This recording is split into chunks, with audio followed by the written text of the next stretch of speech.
Now we'll work with a vernier caliper. The way this works is that there is again an upper and lower scale. Here this is the centimeters 0, 1, 2, 3 on this axis here.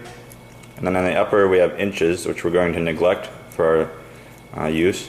And then this is the lower scale down here, 0, 1, 2, 3 up to 9. And then 0 again is the minor scale.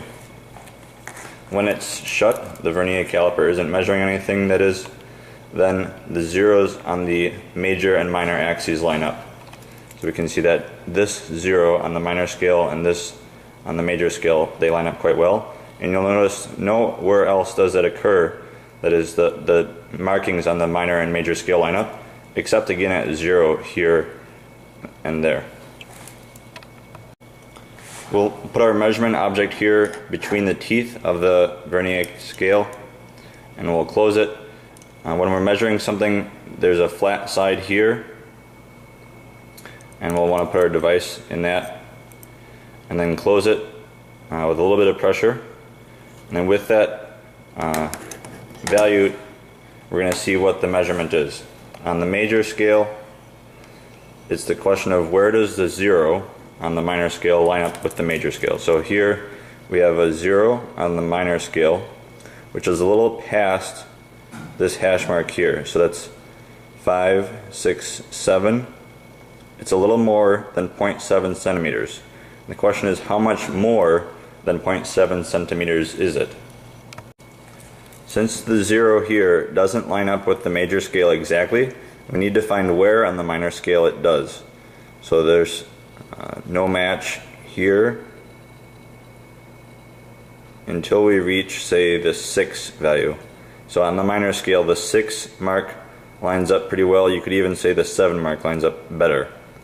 So we'll take this 7 as our minor scale measurement.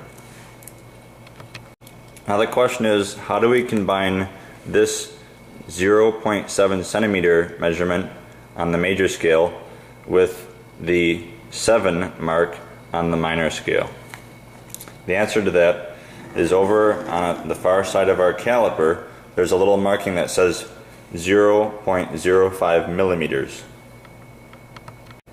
This tells us the smallest unit of measurement for the caliper.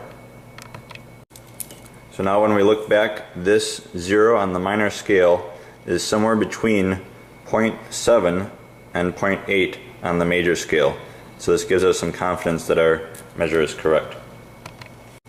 Now that we know the smallest unit of measure on the minor scale is 0.05 millimeters, that tells us what this 7 means. Each of these small marks from here to here is 0.05 millimeters, and so since this is 7, and then there are 2 marks per increment, there are actually 14 of these small measurements. The way we'll combine these sets of measurements, the 0.05 millimeters on the minor scale as the smallest measurement with the major scale of 0.7 centimeters, is we'll take the major plus the number of minor increments, in this case 14, and then multiply that number times the smallest measure.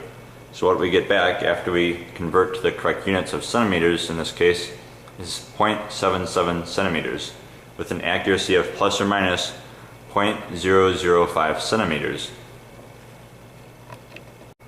As a check, this makes sense because the value should be between 0.7 centimeters and 0.8 centimeters.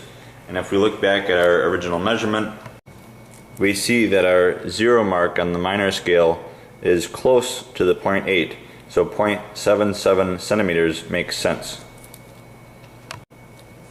Now, as an example of what happens if our scale is slightly different, if we're using a different measure and we come up upon the case where the 0 on the minor scale lines up with an increment on the major scale.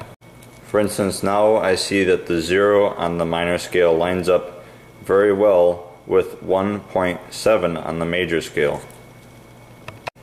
What that does for our calculation is we still have a major scale of 1.7 centimeters, but now our minor measurement is 0 increments, and we multiply that times our smallest measure of 0.05 millimeters, and what we get back is a more precise measure of 1.70 plus or minus 0.005 centimeters.